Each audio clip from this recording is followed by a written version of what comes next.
tahu waktu dan saatnya. Setelah pengangkatan gereja Tuhan dari atas muka bumi, semua penduduk dunia akan jatuh ke bawah kuasa Sang Antikristus. 3,5 tahun pertama pemerintahannya akan diwarnai dengan kemenangan. Seperti pangeran berkuda putih, ia dielu-elukan oleh seluruh penduduk bumi karena bisa memecahkan masalah dunia dengan begitu mudahnya. Namun 3,5 tahun terakhir pemerintahannya, Sang 666 akan kelihatan warna aslinya. Juga dalam pemerintahannya, Tuhan akan memukul bumi dengan berbagai macam murka. Malapetaka, bencana alam, perang, dan sakit penyakit yang belum pernah terdengar dan terjadi, akan terjadi di mana-mana. Tuhan membatasi pemerintahannya hingga 7 tahun, jikalau lebih dari itu tentunya seluruh bumi akan musnah. Di akhir pemerintahan Sang Antikristus, Tuhan akan turun ke bumi bersama dengan orang-orang kudus. Waktu itu, Tuhan akan disambut perang oleh Sang Antikristus dan nabi palsunya serta semua kroni-kroninya. Namun Tuhan mengalahkan mereka semuanya dan menangkap Sang Antikristus dan nabi palsu itu serta melemparkan mereka hidup-hidup ke dalam lautan api. Perang tersebut namanya Harmagedon.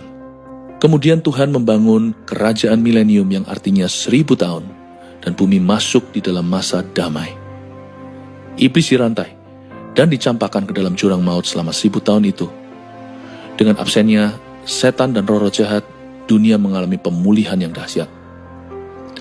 Manusia hidup begitu lama dalam berkat-berkat Allah, sehingga mereka yang hidup sampai 100 tahun akan dibilang terkena kutuk. Populasi bumi yang baru ini belum pernah secara sengaja memilih Kristus, mereka hanya mengalami semua berkatnya. Tidak heran, di ujung kerajaan milenium itu iblis sekali lagi dilepaskan. Seperti di Taman Eden, manusia punya pilihan, namun sayangnya manusia tidak memilih Tuhan. Dan setan berhasil memobilisasi seluruh bumi untuk berperang melawan Tuhan sekali lagi, dan ini adalah ujung segala peperangan yang ada di dunia. Perang itu bernama Perang Gog dan Magog. Di situ iblis dikalahkan, dan semua orang yang memberontak terhadap Tuhan binasa. Kita tahu bahwa yang disebut kiamat itu ada bagi orang-orang yang tidak selamat. Tapi bagi orang-orang yang sudah namanya tertulis dalam kitab kehidupan, pahala mereka menanti mereka. Di pengadilan tahta putih itu, Tuhan akan berkata kepada yang satu, enyahlah, sedangkan kepada yang lain, masuklah dalam sukacita Bapakku.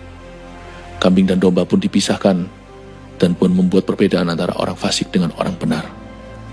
Setelah pengadilan tahta putih itu, maka orang-orang yang binasa akan mengikuti iblis dan semua malaikat-malaikat jatuh, dan mereka akan dilemparkan ke dalam api neraka untuk selama-lamanya. Sedangkan orang-orang benar yang namanya tertulis dalam kitab kehidupan, mereka masuk ke dalam sorga yang disebut sebagai langit dan bumi yang baru di kitab Wahyu.